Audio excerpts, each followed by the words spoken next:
It was supposed to be a random exploration app, generating coordinates. Just Chip, Shauna, and the Randonautica algorithm pointing them toward whatever the universe wanted them to see. But within an hour, they'd be standing over blood-stained clothing and dry heaving from the smell of something rotting in the Florida heat. So, what happened?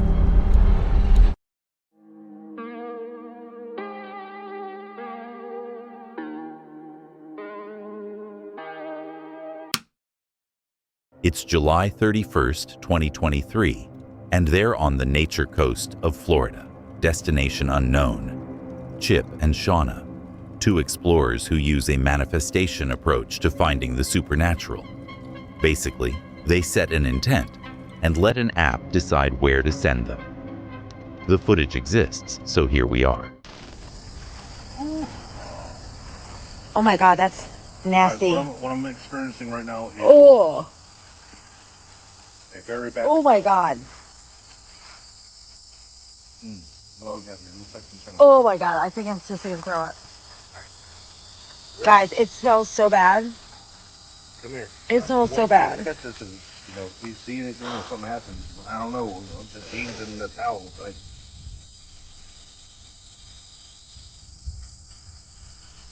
There ain't no gloves on again, guys. Thanks.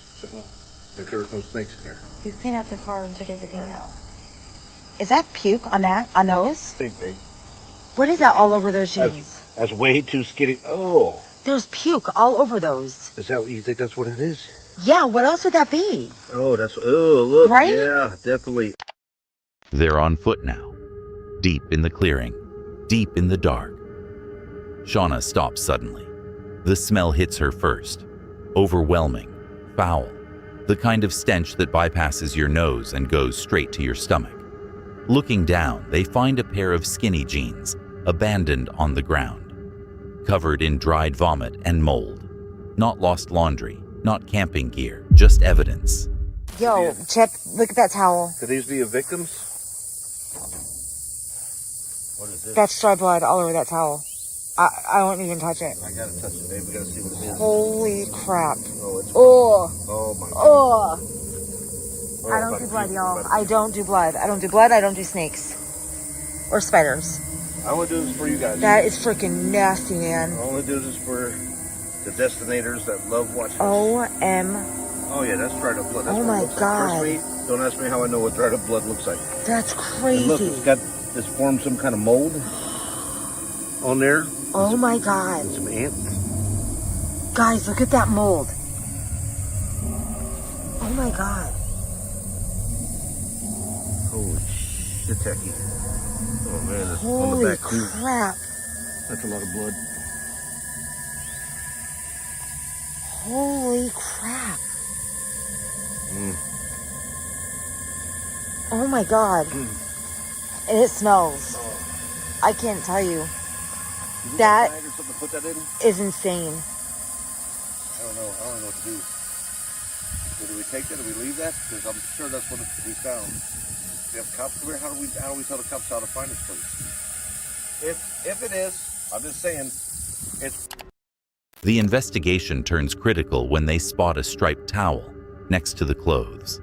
It's heavily saturated with thick, dark, dried blood, the kind that's begun growing a fuzzy layer of white mold. The realization hits them both at once. This isn't just creepy. This is potentially a violent crime scene. Chip and Shauna express genuine panic. Oh my God. You scared the shit out of me. I'm a jumper, y'all. I am a jumper. What is that used for? Is that trash? What was that? There's something over there? Do you hear that? I got this one open. Chip, hold on. Shit, that was a little loud, wasn't it? God, ever since I get a whiff of that. So this is a garbage? Is there anything in it? Yeah, this side's locked. That side was open. It's like jammed or something. I can't push it. Then they notice a commercial dumpster nearby, emitting a horrendous, rotting odor. They're standing there debating whether to open it, whether to call the police, whether they've just stumbled into something that could get them killed.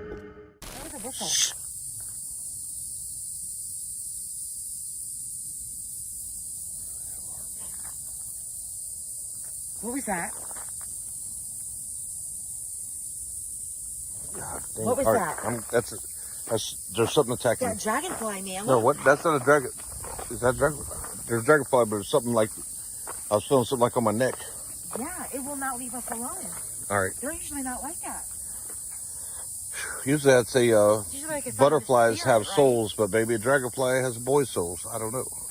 Let's get it. Just one last view before we get out of here. This is kind of beautiful. All right, guys, that was crazy. Not what I expected no. at all. So we got out of there, and When a loud, aggressive rustling noise breaks out in the nearby brush, Shauna jumps, pure terror. Something is moving out there, something close. They try to document the final layout of the area, get their bearings for when they have to explain this to law enforcement. Then it happens. A distinct, sharp whistling cuts through the cricket noise from the dark tree line. The kind of whistle humans make. The kind that says, "I see you." Feeling exposed, convinced they're being watched from the shadows, they decide immediately to retreat. Processed what they just walked through. Blood-stained towel, vomit-covered jeans, a dumpster they couldn't bring themselves to open, and something in the woods that could whistle. The Randonautica app took their intent literally. They asked for victims. They found evidence. That was way too close. Next up is someone who went looking for adventure and found something else entirely. A remote woodland graveyard doesn't sound like the kind of place you'd expect to get hit. Just old headstones, overgrown paths, and the occasional squirrel. But within minutes of arriving, this investigator is gasping for air from a blow to the stomach he never saw coming. This is what he found. It's April 6, 2026, at a remote, lost cemetery, somewhere in the United States. The kind of place that doesn't appear on modern maps.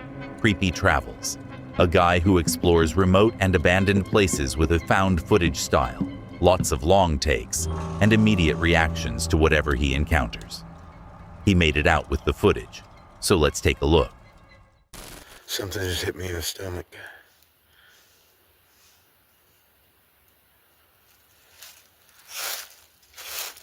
I don't know if y'all can hear the leaves.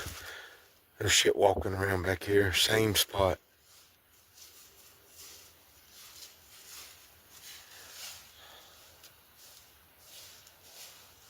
Same spot. But yet there's nothing there.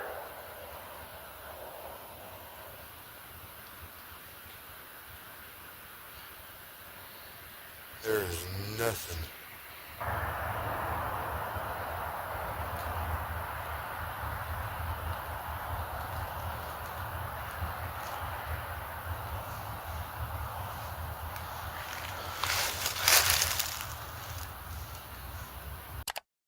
He's standing in a clearing when it happens.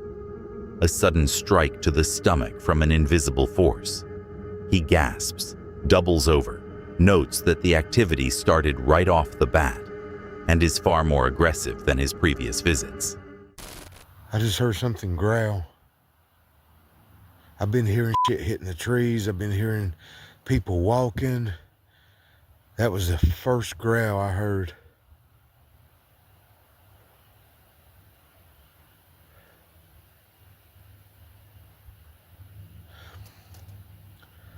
Last time when I was hearing walking, that's when I seen somebody or something, a gray figure walking. But I heard walking way before that, right? Oh, shit. Oh, shit. Somebody's out here. Somebody is out here. That sounded like it was 10 feet from me. heavy crunching in the leaves, less than 10 feet away. The camera reveals nothing. No person, no animal, just the sound of footsteps in the undergrowth. The footsteps move right up to his position. He reacts in real time to the sound being right up on me. Then another loud impact against a nearby tree. Somebody is out here. That sounded like it was 10 feet from me.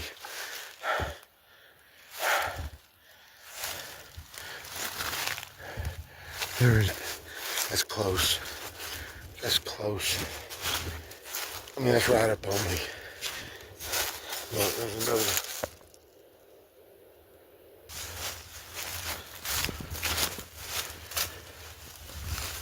Ah! Something just hit me. Something just hit me. Oh, shit. Something just hit me. Oh. Oh.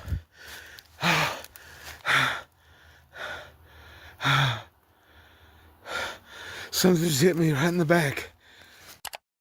Then comes the worst of it. Struck hard in the back. The impact is audible. He's gasping, panting, describing the blow as big and really painful. No, hear that? Oh, shit. Oh, shit. That was a huge fucking limb that come up on me, hit my arm. Oh, shit. People, I'm getting out of here. That was the second time I got hit. I'm leaving. It ain't worth it. It ain't worth it. I'm getting out. I'll see y'all later. I hope y'all had a happy Easter. Sorry not doing Colt Woods like some of y'all wanted. You can still hear. I left the graveyard. I'm on the street. It's like they followed me out to the street. A large tree limb comes flying from the darkness, strikes his arm. He makes the call. This footage ain't worth it. He begins a panicked retreat toward the boundary of the woods. He reaches the gravel road and stops. Listens. The footsteps followed him to the edge of the graveyard, but seem unable to cross onto the road. The entity is bound to the historic cemetery grounds. He stands there on the asphalt, breathing hard. He made it to his vehicle, locked the doors, checked his back where the impact still throbbed. He's seen shadow figures here before. Never something invisible that could inflict direct physical pain. The cemetery kept its secrets, but it marked him first. I think I'll be sleeping with the lights on tonight. Next up is someone who went looking for history and found something hunting them instead. 10 p.m. The ridge is dark. The thicket is dense, and 3 people are hiking up a remote section of the Appalachian Trail to sit on a log and wait for something to howl at them. You need to see what happened next. It's May 9th, 2026, on the North Carolina and Tennessee state line. Oreo Speedwagon R/T, Tom and Rachel, 2 Bigfoot researchers who do boots-on-the-ground expeditions with nighttime stakeouts and audio analysis. They've brought a local guide named Ronnie, known as the North Carolina Ridge Runner. This is what came back, so let's jump straight into it. Now right back up where I'm pointing at right there is up toward Hanging Rock. It's back up toward Virginia, and it's also back up toward Beech Mountain, North Carolina, and Banner Elk. All that's back up that way right there. Gotcha. The trail, it winds back and forth, and then the state line weaves. Oh, gotcha. Cool. There you Right go. over this. Here you go, brother. Oh, thank you. Yes, sir. Right back over here is a little town called Rome Mountain, Tennessee. Roan Mountain, Tennessee. Yes, sir. I'm gonna zoom in here. And then Elizabeth and Johnson City Bell this way, Tom. Gotcha. Kind of give you your bearings where you at. Gotcha.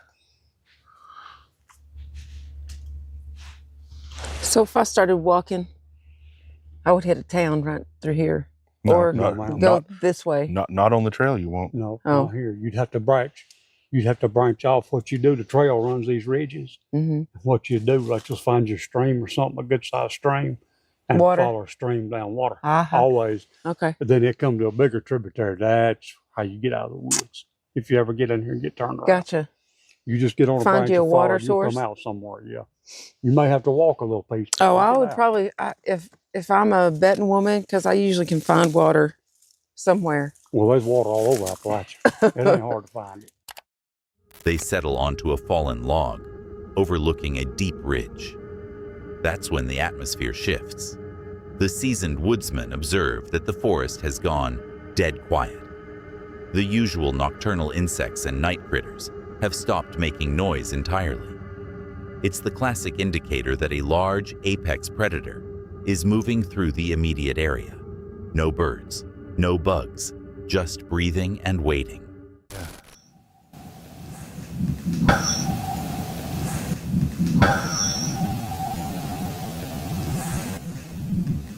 What was that? You hear that? Sure did. Did y'all hear that? Yeah. No, that's an owl, isn't it? Yeah. Oh, is it? But right before that wasn't an owl. No. Sure wasn't. Something stirred them dogs up, didn't it? Sure did. Hear them going? Yep. I don't know if it showed up on the mics. But something out here over here made an unnatural noise. Then it set off, the hoot owl went off, and then the dogs have been barking. Yeah, boy, something fired them dogs up, didn't it? Yeah, it did. And that's what it did last time. Yeah. A few minutes, I guarantee you, if it's interested, you'll hear something coming up that ridge here just shortly. Really? Yeah. So when you turn our lights off, you think? I don't know, Tom. I'll turn them off. Turn them off. But like you always say, something that size runs in these woods, it don't matter. He's going to come anyway. Light ain't going to bother him. Well, that's true. This is true. Where does something that size go? Anywhere he wants. Wherever he wants to go. This is what I love. The silence shatters. An unnatural noise cuts through the thicket off camera. The sound triggers a chain reaction. A nearby owl starts hooting frantically. Then, seconds later, domestic dogs in the valley far below erupt into panicked, defensive barking. The group confirms it didn't match any known local wildlife. Whatever made that sound was big enough to scare an owl and wake up dogs from half a mile away. The unusual lack of sound persists, creating an overwhelming sense of dread. Tom watches Rachel's body language, notes she's visibly uncomfortable and ready to not just be sitting up here anymore. The psychological weight of the silence and the proximity of whatever is in those woods prompts the group to begin their hike back. They don't wait for a visual. They know what's enough. They made it down the ridge, back through the thicket, to the safety of their vehicles. No camera footage of the creature, but the forest told them everything.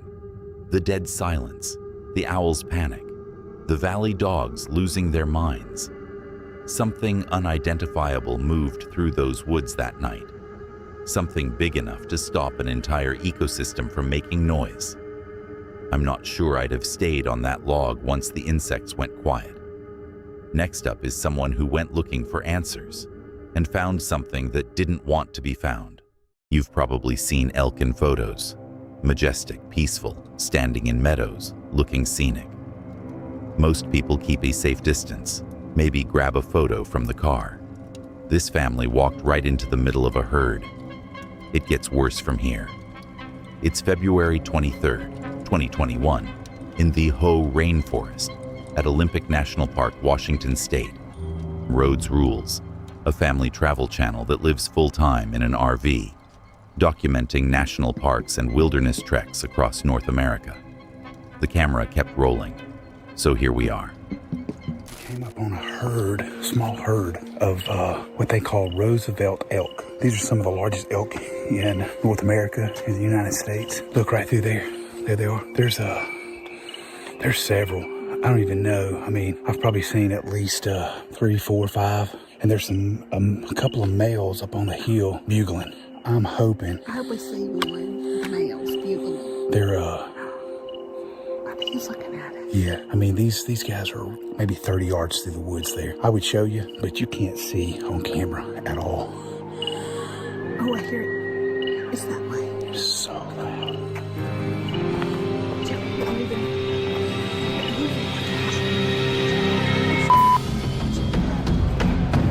Go. Okay, let's get down here at the bottom of this hill. Those things were coming right through the woods back there. So you don't want to... Navigating the trail, they unexpectedly stumble into a small herd of Roosevelt elk, the largest elk species in North America. They realize they're a mere 30 yards from several massive animals, including bugling males. The proximity creates immediate tension as they acknowledge the power of these 1,000-pound creatures. This isn't a nature documentary anymore. This is physics.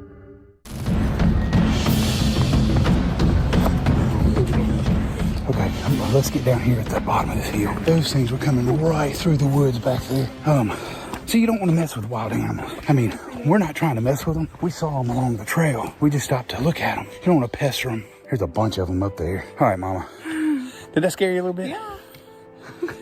They were moving toward us pretty swift-like, and they were only 30 yards away. And a wild animal that can weigh up to 1,000 pounds, even...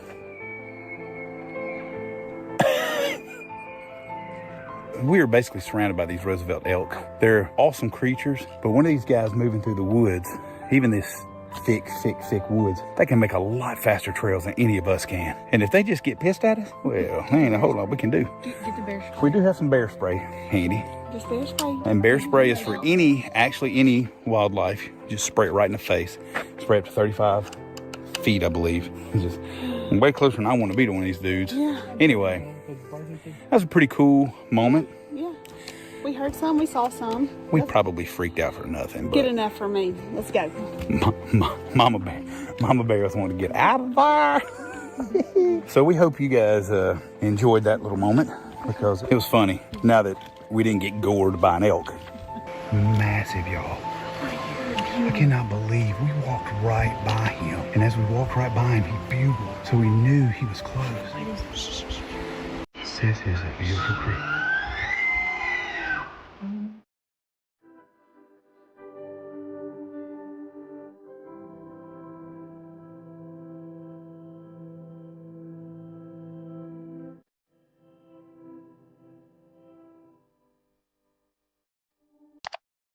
Attempting to bypass the herd, they realize just how close they actually were. A massive bull elk is spotted nearly adjacent to the path they had just walked, hidden by the dense foliage. The sheer scale of the animal at such close range reinforces the danger. They were walking within feet of something that could end their hike permanently. They made it past the herd, reached the waterfall, got back to the RV with everyone intact. But the adrenaline stayed with them. The speed and size of the elk were freaking them out, despite all their preparation and gear. In the primeval forest, humans move slow and loud. Elk move fast and silent. The math isn't complicated. Would you have stayed on the trail once you heard that bugling? Next up is someone who went looking for peace and found something that doesn't show up in the guidebooks. What makes someone walk into the woods at dusk and start knocking on trees? For this investigator, it's the possibility of getting an answer. Let's see what happened. It's July 26, 2021, at Vista Venue Campgrounds in Ohio. We Do It Outdoors, a channel dedicated to first-person wilderness expeditions and cryptid research in the American Midwest. He survived to post this, so here we are. Let's see if we can get some knocking.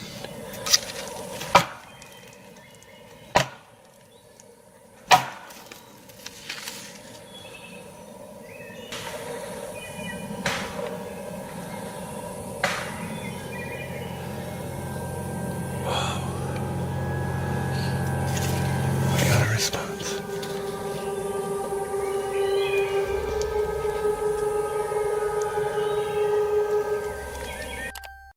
He initiates a call and response tactic, performing a sharp tree knock with a piece of timber. He remains motionless, listening intently for any physical reaction from the surrounding brush.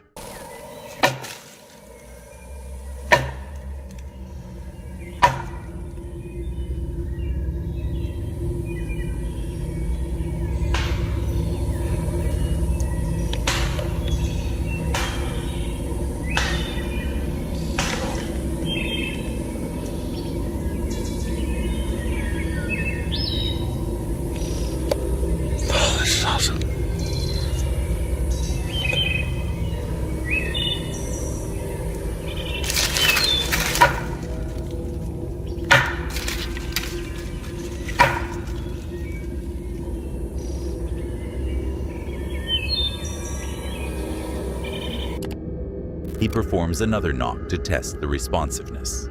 Almost immediately, a loud, echoing wood-on-wood strike is heard nearby. The speed of the reply confirms it. An intelligent reacting force is positioned within the thicket. It's not an echo. It's not a coincidence. It's a conversation.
Night has fully fallen. He relies on a flashlight to scan the dense tree line.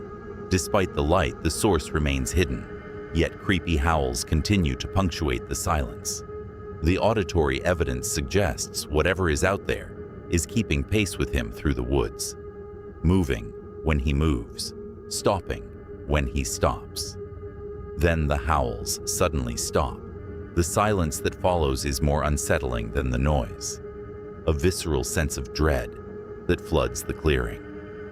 He's heard whispering as the feeling of being watched or pursued becomes too intense.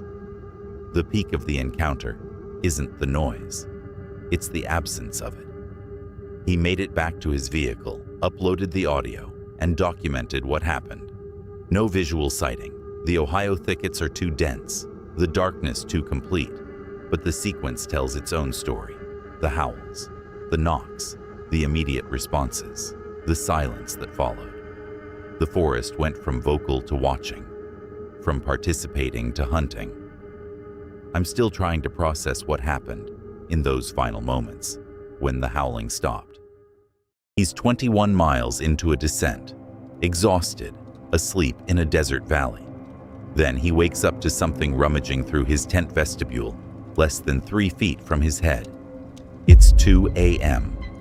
He's alone, and whatever is out there has just stolen his hiking shoe. Let's get into it. It's May 12th, 2026, at the base of Mount Lemmon, Arizona. Campology. Bruce Watts, trail name Dudley, a Canadian thru-hiker who documents high-intensity trails like the Great Divide and Arizona Trail. He documents the physical grit, the logistical nightmares, and apparently the wildlife that wants his footwear. Somehow he got this back to upload, so here we are. One of the scariest things happened to me last night, about 2 in the morning. I woke up with a dark silhouette, about 1 meter long, with a big fluffy tail, just in front of my tent. And then it started rummaging in my vestibule. I made some noises and it messed off. So I looked outside. 2 a.m. He's startled awake by a dark silhouette visible through his tent fabric. The creature, roughly 1 meter long with a large fluffy tail, is standing less than 1 meter away. He remains still as the animal begins rummaging through the gear in his tent's vestibule, inches from his head. My shoes was missing.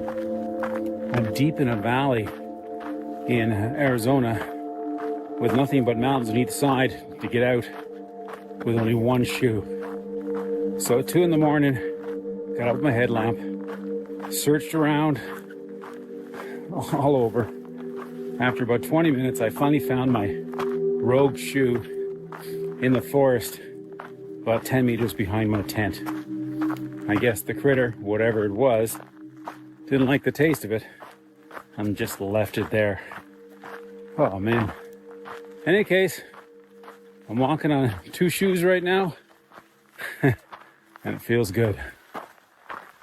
So now we're set up for the climb to Mount Lemmon, which is about 6,000 vertical feet or so. I have to check my map to confirm that, but it's quite high and it'll be all day. Good thing is, at the top of the mountain, there's a village. And in the village... After making noise to scare the visitor away, Bruce inspects his camp. Water bottles scattered across the ground. Then the realization hits.